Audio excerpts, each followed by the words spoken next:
Welcome to Washington in Focus Daily. It's Monday, March 16th, 2026. I'm Carleen Johnson, the Center Square's state government correspondent, and the legislative session is over. But the fight has just begun, especially for those in the minority who will be launching in short order a full-scale response to the passage of the income tax, which is yet to be signed, as we speak now, into law by Governor Bob Ferguson. But it's coming. This is Senate Bill 6346, the tax for now on millionaires. We're going to wait to find out when the first legal challenge comes and if and when the initiative effort is going to begin. I am told by folks in the know that it is coming in short order, but they can't say anything at this point. So that's interesting. All right. A bill passed in the final days of session that created a whole new state regulatory authority to fast track energy grid expansion in the state of Washington. This is in the name of clean energy. And we're going to hear from a Republican representative who was successful in getting some last minute amendments to that bill, but she seems to think it is still very, very dangerous, this legislation. So we're going to get into that a little bit because I don't think it got a heck of a lot of attention during the session. And we're going to look back in 2025. It seems so long ago, but we saw the largest tax increase in the history of the state of Washington in 2025. And Washington Policy Center and an economist dove into some of the very real impacts. Turns out that raising taxes on people and business translates into lost revenue for the state. Who knew?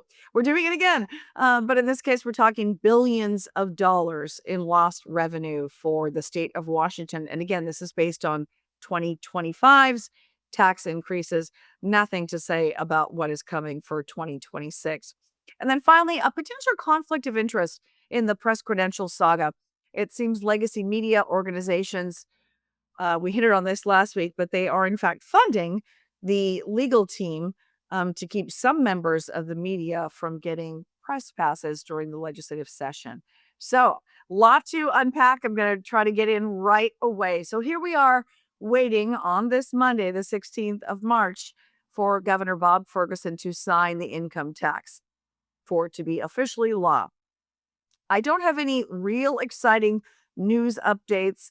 Still hearing that an initiative campaign is likely to be announced soon. In fact, Brian Haywood with Let's Go Washington texted me back today. I said, what's happening with the initiative? Is something going to happen? He said, soon, nothing to announce yet.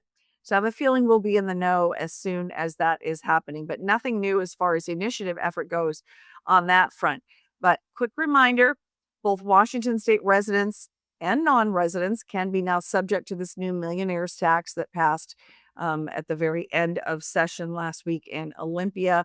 This is a $1 million standard deduction for income, and then anything above the $1 million threshold is taxed at 9.9%, or combined household income for a couple. So pass-through entities are also not excluded. So if you've got a business that has a really good year and you've got these gross receipts, not net receipts, but gross receipts in excess of $1 million, you're going to pay anything above that $1 million threshold at a 9.9% rate. And that's why so many folks that are opposed to this are very, very concerned. Plenty of speculation about mass exodus here in the state of Washington for business and capital flight. Last week, we talked about Starbucks, the former Starbucks CEO Howard Schultz announcing that he has redomiciled to Florida. Maybe just a coincidence that it was announced on the same day the income tax was passed, or maybe not so much of a coincidence. And then Seattle Seahawks general manager John Schneider came out and said he believes the state's new income tax on high earners is going to have a negative ability on the team's, opportunity to sign free agents. He said, quote, "It's a big deal for us. It's going to sting from a recruiting standpoint." And that is what Seahawks general manager John Schneider said last week. And then, of course, you recall, we're still trying to get the Sonics back to Washington State. I think it was 2008 they left for the Oklahoma City Thunder. And then NBA said in the last few years, we're going to, expand and Seattle, you want us, show us you got it. Well, the arena is there, ready for them to come. But they said in the last couple of weeks, as we reported on, that an income tax didn't look good. And they were urging Governor Ferguson not to pass the income tax. The governor has given no signal that he was going to do anything to say, some amendments attempted by Republicans said, let's say we're not going to pass the income tax and implement this until we're sure the NBA is going to put a team back in Seattle. That was rejected by majority Democrats. So we'll see what happens there. I promise to keep you posted. All right, thing two, there's a new state regulatory authority to fast track energy grid expansion. And this comes in the name of clean energy. 2019 was when Washington passed the Clean Energy Transformation Act, CETA, to call for a carbon-free grid here in the state of Washington by 2045. And that legislation said if the state can't keep up with expectations of the law, lawmakers would have to come back and find another way to make sure we could build out a transmission network that could still meet those clean energy goals. There is some major pushback on legislation that passed under Senate Bill 6355, passed the second to the last day of this session. Here are a couple of the stakeholders at a late February public hearing on Senate Bill 6355. We have some important concerns that we hope can get considered. First, more transmission lines will mean a greater risk of utility-caused wildfires, and fire liability and risk needs to be a greater part of this transmission discussion. I know it's included to the bill to a certain extent. We're hoping to see that expanded. Number two, transmission corridor roads aren't held to the same high environmental standards that forest roads are, but we feel that they should be required to protect salmon and water quality to the same extent that we have to. Forest landowners can offer important insights to these and other issues if we're included on the board of directors created by the bill or consulted in some other capacity, and we hope to stay engaged on this bill. We certainly support the need for new transmission to deliver clean energy to load centers so we maintain reliability.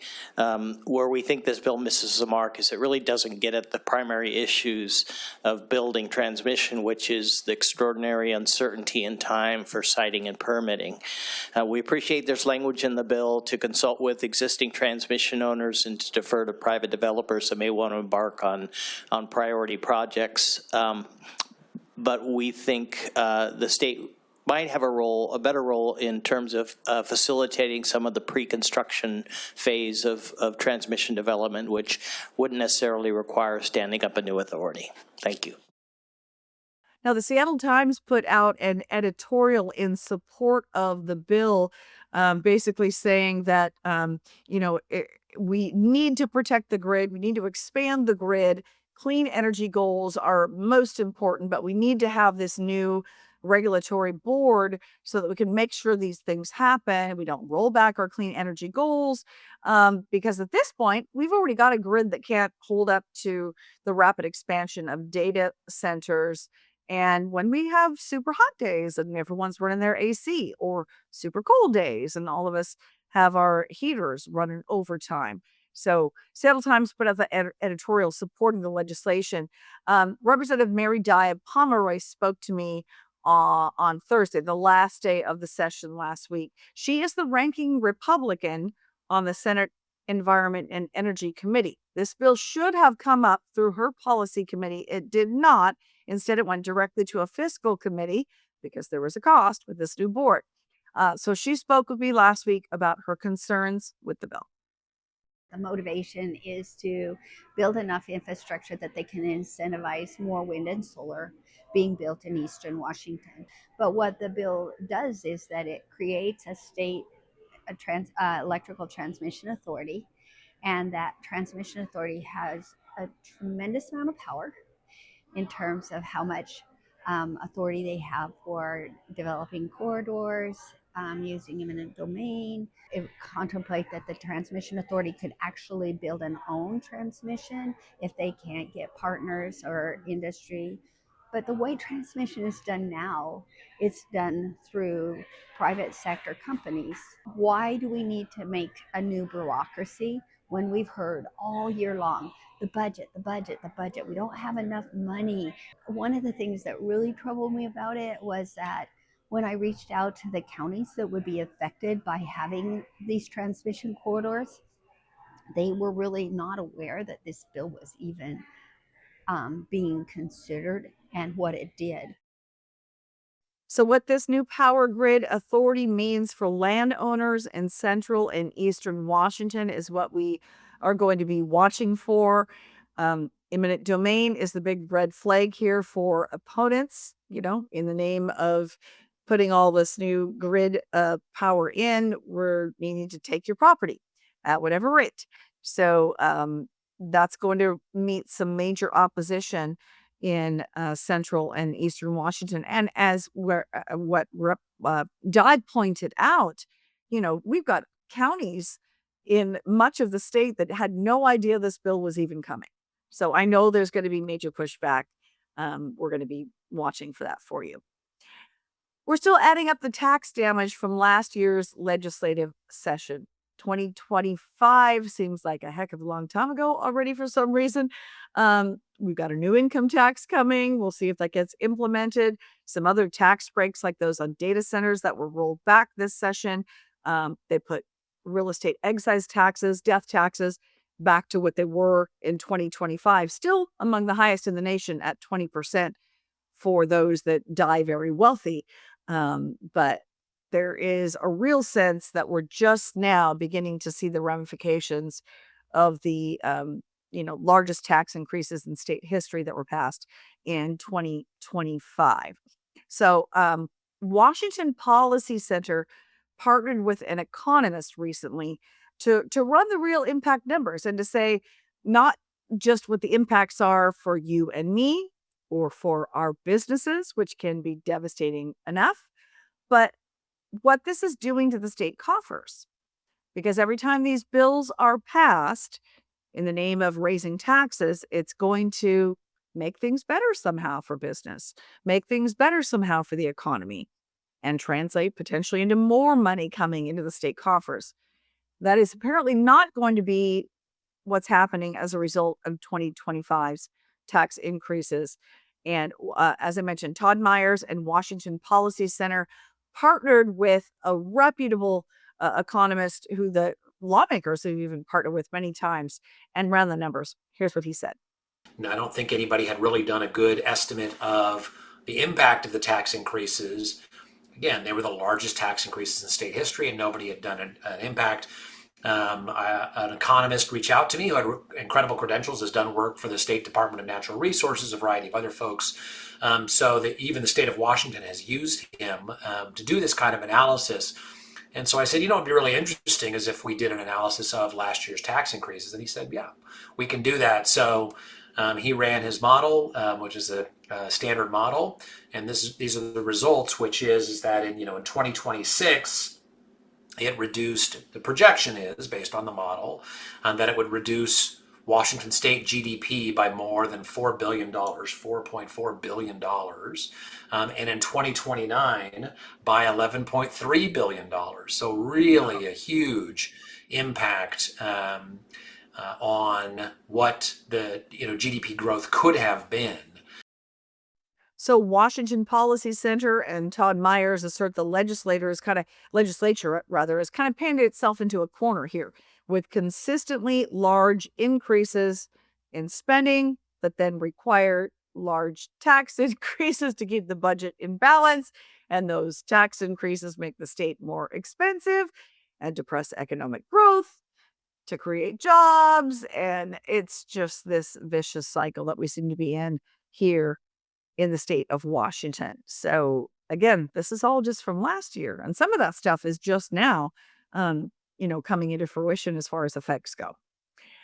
So finally, the latest with the fight for some independent journalists to get press credentials for the legislature. If you've been watching Washington in Focus at all over the last couple of weeks, we've talked about this quite a bit.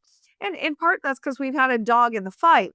But it was last week that plaintiffs Brandy Cruz, Jonathan Cho, and Ari Hoffman, they lost their fight. against the legislature to get credentials for the last days of the session. There was an emergency basically to go to a federal court to say, they've been denied press credentials. There's only days remaining of the session.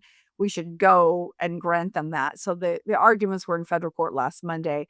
Later the next day, they found out that they lost that with a federal court citing basically saying, you're too opinionated as journalists. And so you don't have access under the guidelines set by those in charge of granting press passes. So, as we discussed a little bit in one of our podcasts last week, the Capitol Correspondents Association, which is made up of reporters from publications around the state who cover politics in Olympia, for 50 years, up until last year, this group was the advisory group to say who should get credentialed and who should not. And it was just ahead of the 2025 session that the Capitol Correspondents Association, the CCA, was saying that the Center Square should not be granted press credentials. We had to fight a little bit, had some of our legal folks push back, and ultimately were granted full press access. But then these other groups, including Jonathan Cho with Discovery Institute, he was denied credentials, ultimately given them. And then on the day he tried to get back onto the Senate side to attend a media avail, he was denied access. So that kind of set this whole thing spiraling forward. So fast forward to this year, and they again were denied. Randy Cruz, Jonathan Cho, and Ari Hoffman were once again denied access to go back into the wings of the legislature for the Senate and the House, also to access to media availability. Unless you have a Senate credential, you're not allowed to go back into the Senate rules room where the Democrat majority has held their media avails throughout session. So the conflict is in that when the Spokesman Review put up their story about the result, they conceded to the fact that their organization has solicited funds to pay for the attorney that fought against the independent journalist to have access for press credentials. So maybe a conflict of interest. We talked about this a little bit last week. So I pressed a little bit more with Jackson Maynard, who is the attorney for Randy Cruz, Jonathan Cho, and Ari Hoffman with Citizen Action Defense Fund, to basically say, I'm a little too close to the issue, maybe. You tell me, is this a conflict of interest? I just found that really strange that they would have a reporter report on the case, and I thought it was good that they disclosed that conflict, that they were also fundraising for the opposition in the case. But I think it just goes to show that that there can be these conflicts of interest, and yet reporters still are able to do their jobs, and in the same way that conflict shouldn't prevent the Spokane reporter from being able to obtain a press pass, and they acknowledged it, then whatever conflicts are present for my clients also should not matter. I mean, ultimately, having members of the press able to be there to ask the questions, to report on things, is really what's important. These conflicts kind of occur all the time, and they can be dealt with. And so, yeah, I thought that was unusual, but we'll see how things go from here. So I did send a follow-up email today to the spokesman's executive editor saying, is this not a conflict? Your own reporter in coverage of this story is conceding that your organization is soliciting funds to support the attorney that is fighting against independent journalists to have press credentials in the Capitol. And if so, why are you doing that? I received a response back. She wrote, our reporters and editors are not allowed to involve themselves in political activities, including participating in rallies, giving campaign contributions. If reporters at a political event, they should be there only as a journalist to help inform our readers. I did press further, questioning why the spokesman is at all funding an effort to keep other media out of access. Is not a full, press unbridled. It's in our state constitution. If some folks are on the left, some folks are on the right. shouldn't we all have access to ask the questions that maybe some other media outlets are not?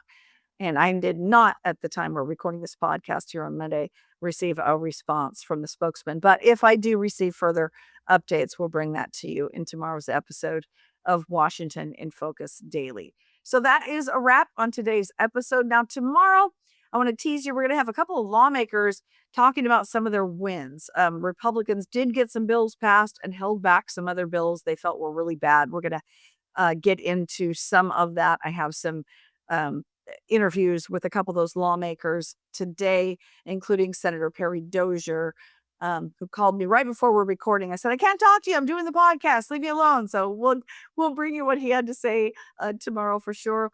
And then I'm also going to bring you an update tomorrow on charter schools in Washington State. I know a lot of you that watch this may have your own kids in charter schools or support independent schools in the state of Washington. Despite their successes, charter school successes in the state of Washington, it appears lawmakers again this year took away more of their funding. So I'm going to have a chance to talk to some of those executives today, and we'll bring you that update in tomorrow's episode of Washington in Focus Daily. That's it for today on March the 16th. Thanks for watching.